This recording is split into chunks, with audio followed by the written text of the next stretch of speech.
Back during slavery, when black people like me talked to the slaves, they didn't kill him. They'd send some old house Negro along behind him to undo what he said. You have to read the history of slavery to understand this. There were two kinds of Negroes. There was that old house Negro and the field Negro. And the house Negro always looked out for his master. When the field Negroes got too much out of line, he held them back in check. He put them back on the plantation. The house Negro could afford to do that because he lived better than the field Negro. He ate better, he dressed better, and he lived in a better house. He lived right up next to his master in the attic or the basement. He ate the same food his master ate and wore his same clothes. And he could talk just like his master. Good diction. And he loved his master more than his master loved himself. That's why he didn't want his master hurt.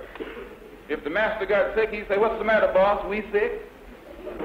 When the master's house caught a fire, he'd try and put the fire out. He didn't want his master's house burned.